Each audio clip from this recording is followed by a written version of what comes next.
Israel ଦୁନିଆର ସବୁଠାରୁ ଛୋଟ ଦେଶମାନଙ୍କ ମଧ୍ୟରେ ଅନ୍ୟତମ। ଏହାକୁ ବାଇବେଲିକାଲ ହୋଲିଲ୍ୟାଣ୍ଡ ମଧ୍ୟ କୁହାଯାଏ। ଏମିତି ଏକ ଦେଶ ଯାହାର ଚାରିପାଖରେ ଘେରି ରହିଛନ୍ତି ଶତ୍ରୁ ଦେଶ ସବୁ। ଏମାନେ ସବୁବେଳେ ଏହି ସୁଯୋଗରେ ଥାଆନ୍ତି କି କିପରି ମୌକା ମିଳିଲେ ଇସ୍ରାଏଲକୁ ଆଟାକ୍ କରି ତାକୁ ଖତମ କରି ଦିଆଯିବ। ଏସବୁ ସତ୍ତ୍ୱେ ମଧ୍ୟ 1948 ମସିହାରେ ଦୀର୍ଘ ଦିନର ସଂଘର୍ଷ ପରେ ସ୍ୱାଧୀନତା ପାଇଲା ଇସ୍ରାଏଲ। ତା ପରଠୁ କେବେ ବି ପଛକୁ ବୁଲି ଦେଖିନି।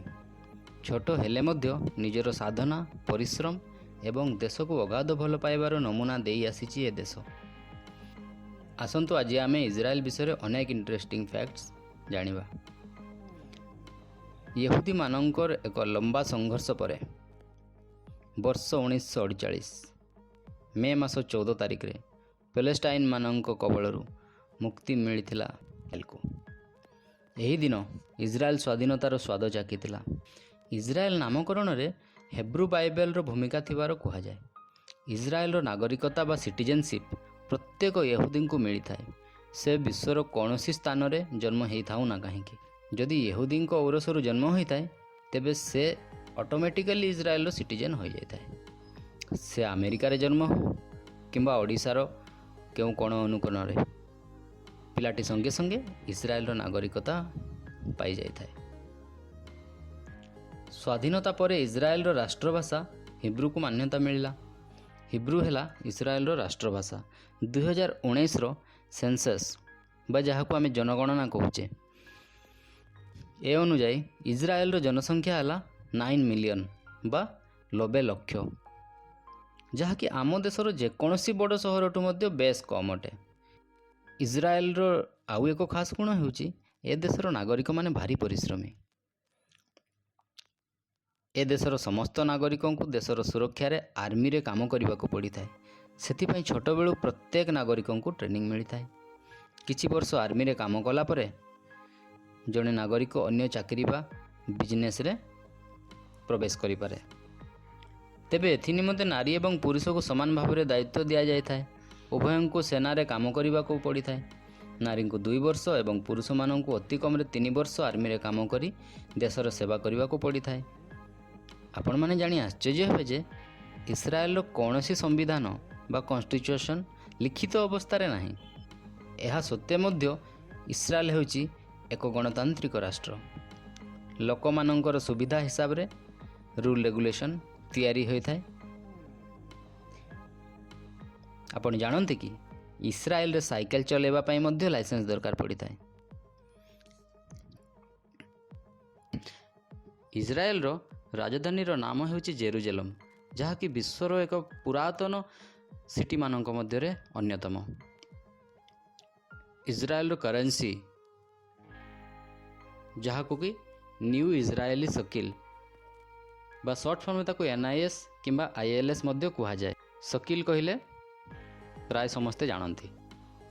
ଭୌଗୋଳିକ ସ୍ଥିତି ହିସାବରେ ଦେଖିବାକୁ ଗଲେ ଇସ୍ରାଏଲର ଆୟତନ ହେଉଛି ମାତ୍ର 22,000 ସ୍କୋୟାର କିଲୋମିଟର, ଯାହା ଆମ ଓଡ଼ିଶାର ଯେକୌଣସି ଜିଲ୍ଲାଠାରୁ ମଧ୍ୟ ଛୋଟ କହିଲେ ଅତ୍ୟୁକ୍ତି ହେବ ନାହିଁ। ହେଲେ ଏହା ପାଖରେ ଅଛି ଦୁନିଆର ସବୁଠାରୁ ଉତ୍ତମ ବାୟୁସେନା, ଯାହାକି ଦୁନିଆର 4ର୍ଥ ସ୍ଥାନରେ ଅଛି। ଇସ୍ରାଏଲ ପାଖରେ ଅଛି ନିଜର ପରମାଣୁ ଶକ୍ତି ଏବଂ ନିଜର ସାଟେଲାଇଟ୍ ସିଷ୍ଟମ। କୁହାଯାଏ ଯେ ଯେକୌଣସି ଦେଶ ବାଲିଷ୍ଟିକ୍ ମିସାଇଲ୍ ମାରିଲେ ମଧ୍ୟ ଇସ୍ରାଏଲରେ ପହଞ୍ଚିବା ପୂର୍ବରୁ ଧ୍ୱଂସ ବିଧ୍ୱଂସ ହୋଇଯାଏ, କାରଣ ଏହା ପାଖରେ ଅଛି ସବୁଠାରୁ ଆଧୁନିକ ଆଣ୍ଟି ବାଲିଷ୍ଟିକ୍ ମିସାଇଲ୍ ସିଷ୍ଟମ। ବିଜ୍ଞାନରେ କ୍ରାନ୍ତି କରିବାରେ ଇସ୍ରାଏଲର ଭଏସ୍ ନାମ ଅଛି। କୁହାଯାଏ ଯେ ଭଏସ୍ ମେଲ୍ କଲ୍ର ଉଦ୍ଭାବନ ଏହି ଦେଶରୁ ହିଁ ହୋଇଥିଲା। ଫେସବୁକ୍ର ମାଲିକ ମଧ୍ୟ ଜଣେ ୟେହୁଦୀ ଅଟନ୍ତି।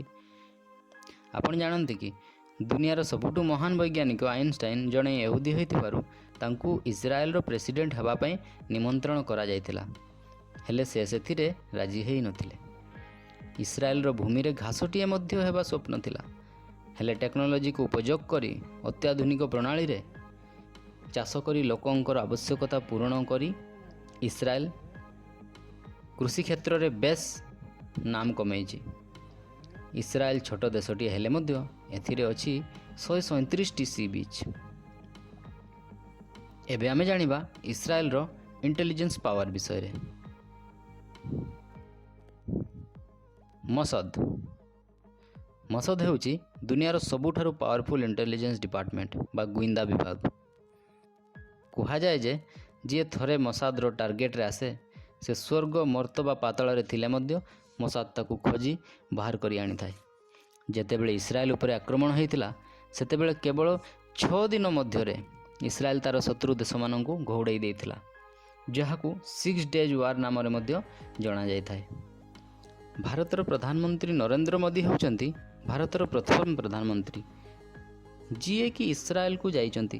ଯଦିଓ ଇସ୍ରାଏଲ ହେଉଛି ଭାରତର ଅତ୍ୟନ୍ତ ବନ୍ଧୁ ରାଷ୍ଟ୍ର, ତଥାପି କୌଣସି ପ୍ରଧାନମନ୍ତ୍ରୀ 2017 ପୂର୍ବରୁ ଇସ୍ରାଏଲ ଯାଇନଥିବା ଆଶ୍ଚର୍ଯ୍ୟ କରେ। 2017ରେ ମୋଦି ଇତିହାସ ସୃଷ୍ଟି କରିଥିଲେ।